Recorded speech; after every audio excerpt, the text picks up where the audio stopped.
Hi, and welcome to Commitment at the Soul Level with Angela Ambrosia. I'm a love and relationship coach, so I deal a lot with people wanting to have that deep and meaningful, lasting love that lasts forever and be that soulmate connection, that they have that deepest, passionate love that they've always dreamed about.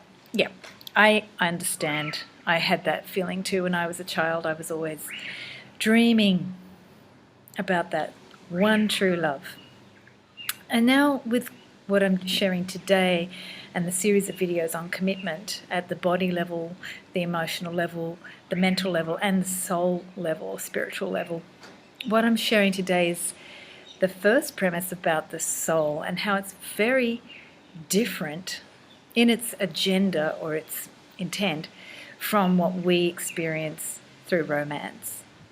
So, commitment at the soul level is not at all interested in romance or sex or the body. The soul came with the body to experience certain experiences and certainly certain feelings. So you can connect quite deeply to that soulmate connection when you connect to feeling and the feeling level of the relationship. But really, ultimately, at the soul level, commitment is not something that is about having that one true, passionate love. It is actually about a commitment to what is it that your soul came to experience. What is it that your soul came to grow from? And why? Why do you have that soulmate obsessive quality with someone, or that terrible breakup with someone that you just couldn't get away from them and you knew you had to have the relationship? Because the soul actually came to develop its connection to itself, a better, stronger, fuller connection to yourself.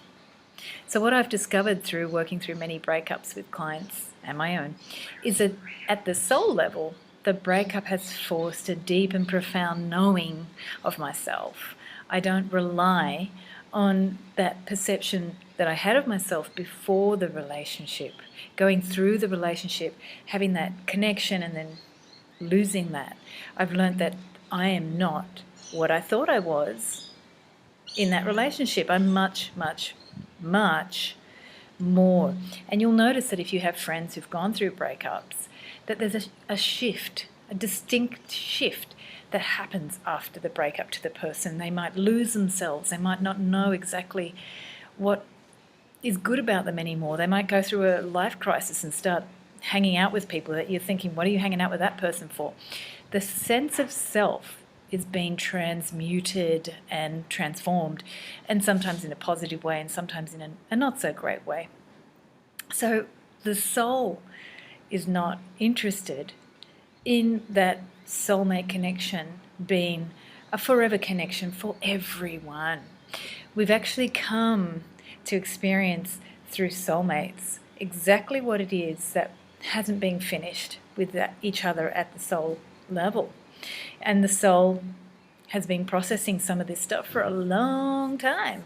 That's why when you do meet a soulmate that maybe you've had relationships with before, there's that feeling of, gosh, haven't we done this before? And don't we know each other? And when you do that really annoying thing, that reminds me of some other time where I've had that feeling that you're doing that annoying thing again. So soulmates are people that you've got unfinished business with. And sometimes a breakup is an outcome of that, because the unfinished business means you're no longer going to go into dynamics where you sacrifice for each other again. We've all had parents who went through certain experiences of sacrifice and doing more than maybe one other parent, or experiencing something that another parent would take advantage of that goodwill of the person. So we've all had that experience in our lives of our parents, our grandparents living that way. Relationships today are totally transforming that version of sacrifice. We're saying, I don't know if I really need to put up with this. I don't know if I really want to compromise on that part of myself. So commitment at the soul level is finishing all those unresolved relationships that you would have had with someone where you maybe gave too much, or you sacrificed yourself too much, or you didn't have appropriate boundaries, or you never got to express what you needed to say. So some of those relationships, when you're committing to them, may have a compulsive quality to them. You get drawn into it. And of course, there's that physical attraction that makes no sense. It's just chemical. So it's not a logical thing that we're dealing with. And at the soul level, it needs that physical attraction to pull the two souls together. And then you're committed at the soul level anyway to explore the relationship until you get the lesson, till it has finished the lesson. And sometimes that lesson is about staying with the person regardless of how much you don't think it should work or could work. And sometimes it's about saying, look, I love you, but this isn't right. And that's a difficult thing to stand in and say, especially when you do love someone. But it's actually an empowered place that some of us are beginning to discover. Do you stay in a relationship and just suffer? Or do you stay in a relationship and say, look, this has to change, this relationship has to go to the level where we can both be satisfied here, or not just satisfied, but thrive. So any two people, having said that, any two people can make a relationship stay together. You might drive each other crazy, but you can make it stay together. When you understand that there's other forces at work, it's not just your personalities at play, but it's actually a desire to work through this stuff, to work through the things that don't work, to actually re-inspire each other about how the relationship can grow and go somewhere. That satisfies both, because if it's only satisfying one partner, or if it's only about staying together for convenience, that's not going to be enough for every relationship. Of course, some relationships, they are going to stay together to help each other financially. They are going to stay together to raise those children. It's so important to have parents that support each other to raise this new baby or soul. It's so important. So we are going to see commitment redefining what's important. When we start feeling that the soul is not quite finished its work with a person, there's something there to begin to explore and delve into. What is it that you feel you can't break up with this person for? What is it that's keeping you together? They're the core values of what you're going to be exploring, core values of yourself. So some relationships today, because they're not simply about staying together and keeping that nuclear family or happy family idea, or feeding this myth that somehow love has to stay together, some relationships are going to be really growing at a fast rate and discovering how we can create new relationships where both couples are supported. And if we are going to stay together, how is that going to grow? How is that going to evolve? How is that going to shift through all of the ups and downs of life and through all of the changes that an individual goes through and through all of the crazy stuff that happens when you think you need to go outside the relationship? Because there's always times where you can have those thoughts. It's not unusual. But what actually says, hey, I'm not going to choose that? What are the values that you come back to? One of the key things that I found, and I have been in relationships where I was betrayed sexually, I came back to the values of how am I going to let myself be treated here? And it's constantly evolving that very value. How am I going to let myself be treated here?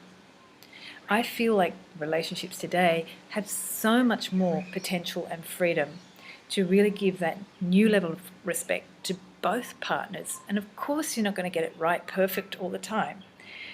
We're not always designed to be perfect. We're not designed for perfection. We're designed for experimentation and experience. And that's what shifted a lot about my attitude to relationships. I'm not in it to win it and keep it forever. I'm in it to explore how can I treat myself with more and more respect, understanding who I am, freedom to be who I am, love and enjoyment of who I am with this partner. And then how do I create that for them? That was where I got a lot more freedom. And I'm really encouraging a lot of people to experience relationships that way. Even if you've been in long-term relationships, the difficulty with long-term relationships is that we build up hurts. And the soul has chosen that long-term hurt as a process. It's literally not to drive you crazy and not to force you to just rely on yourself and not worry about that person. It's actually using the intensity of the feeling to wear down the resistance of the soul to holding on to the feeling. Sometimes you'll have a couple where the hurt is so strong that it's almost like, why are they even together? But they're still together. There's a purpose, always a purpose. And our personality will try and say, it doesn't make sense, you're crazy, you shouldn't be doing this, blah, blah, blah. The personality is going to go blah, blah, blah. If someone is so entrenched with someone else's destiny to the point that they need to be in that hurt, we need to expect that there's something they're getting from it. We may not like it, and we may not want it in our relationship, but to judge it doesn't actually support it. If you actually start to see the person as going through their process and learning, what am I here for? What am I learning to verbalize? What am I learning to experience? What am I learning to, even if I'm staying in this relationship, how can I actually create a space where I accept this and learn to love more? So some relationships are about romance, some relationships are about that high passion. A lot of relationships are about learning to love more. And some people are really into that. That's where commitment comes from, because at the soul level, that's where it's the same as the personality level. You know, in lots of romance and love stories, it's all about, you know, you complete me. I didn't feel love until I met you, and now you accept me just the way I am with all my problems. I love you just the way you are. That love song by Billy Joel. We have that in our common dialogue about love stories. And at the soul level, it's about that too. I love you just the way you are, even if you do hurt me. And I find the way to forgive or let go, or I find the way to just really just see that you're not really hurting me. You're just going through some stuff right now that I'm actually quite hurt by, but I can handle that because I see where you are and I see you. So soul love is a bigger way of seeing your partner. It's not just getting caught up in that personality. And we all know it. We all know when we're really witnessed by someone. Well, some of us do. Some of us know when we've experienced that in our lives, when someone's just totally been there for us and seen us. And some of us are still looking for that. And I encourage you to keep looking for it because it is out there and it's available. You need to invoke and ask for it, but it's there. It's not a fantasy. It's not a dream. And it is something that when you focus on actually creating those spaces for yourself, you start to invite them into the relationship. It could be a friendship where you experience it. So what we're going to experience right now is how to actually just connect to what you're committed to at that soul level. If you're with a partner, then look at what you wish to commit to with them. If not, then look at what are you committing to in terms of that space. What is the space where you're going to bring in a deeper sense of respect or love or capacity to be who you are, freedom to be who you are? What are those core values that you're committing to? And as we do the meditation exercise, you may not have words, or you may not, some of you will have words. So I've often shared through the videos that I don't really fixate on whether you have a word or an image or whatever. Simply just see. And that practice of seeing starts the consciousness to reveal something to you. So when we do this exercise, you may also notice during the week, during the day, during a dream, reading a book, you'll pick up something like, oh, that's what I was feeling or connecting to. So just begin by feeling into the center of the chest.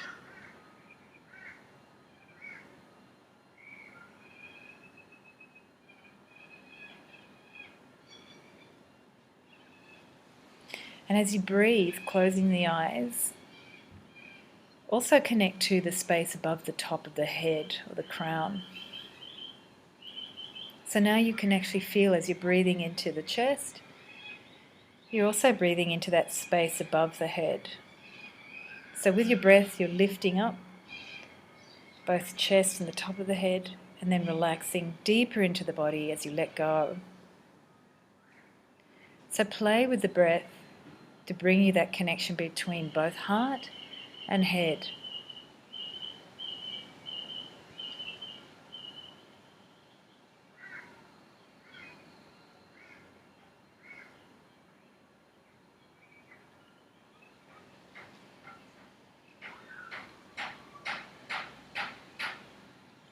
So this time we're going to actually ask to connect to the soul.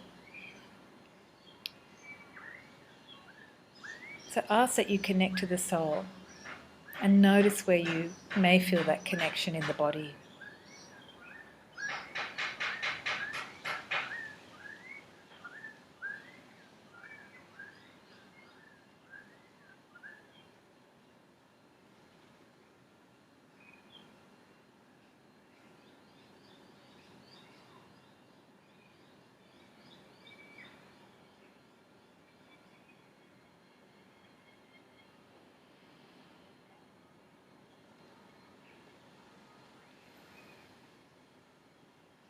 If you are in a relationship now, connect to the energy or feeling of that relationship and what it gives you.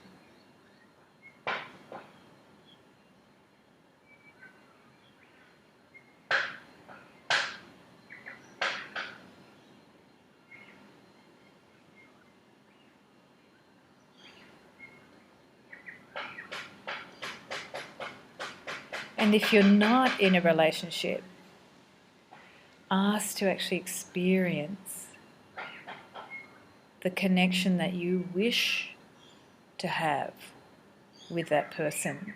It can be an image that comes to you, a feeling, just make it up, whatever comes, that's it. The first thing is the best.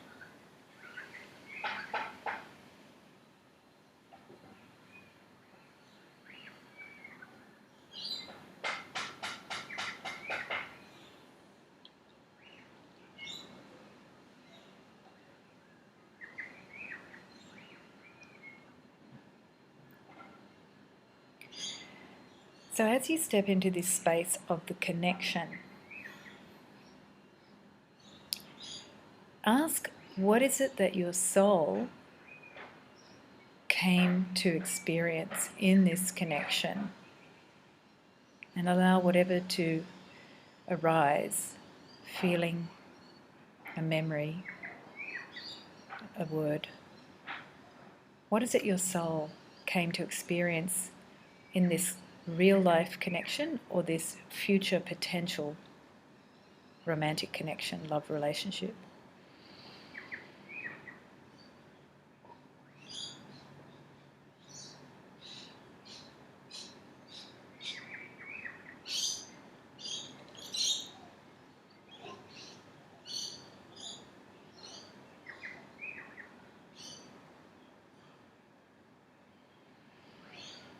And as you feel the energy now, I'm going to give you the quality of the golden light. The golden light is actually universal intelligence, which allows you to connect to a higher intelligence, your own, or another intelligence that can help you access your own higher intelligence. So feel the golden light in your heart now, your heart center, and also visualize it coming in through the top of the head, down into the heart center.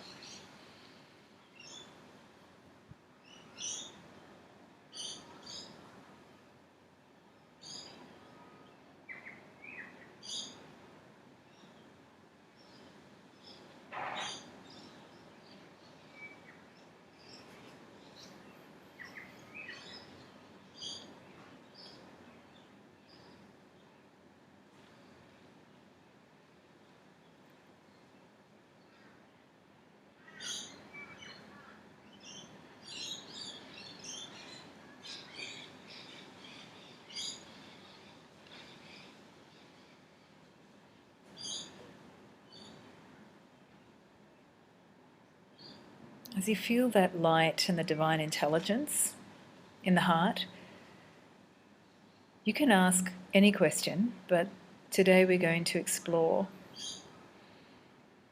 what is it my soul committed to explore in this current relationship or the future potential relationship that you're calling in? What is it my soul committed to?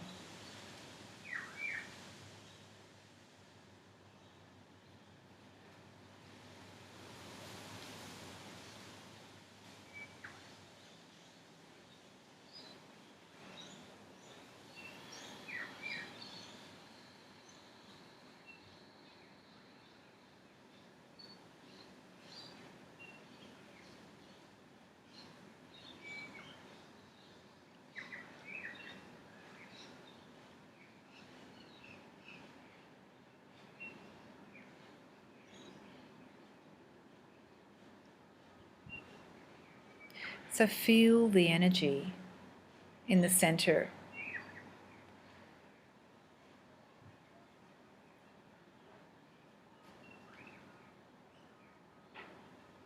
And ask that this connection to your higher self become clear for you, either in your relationships, in your day, your week, whatever you like.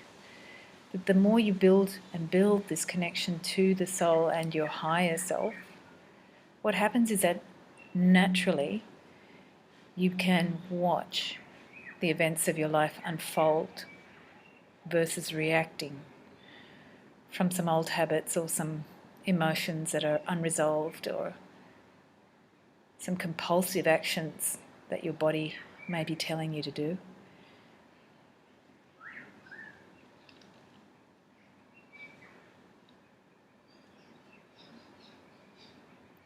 And just come back to feeling that center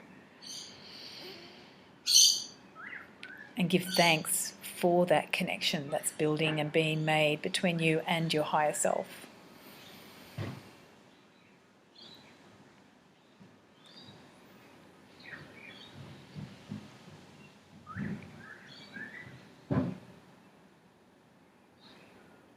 So as you build this bond with your soul or higher self, what happens is that the relationship that you do make or commit to starts to unfold more rapidly what needs to be processed at that soul level.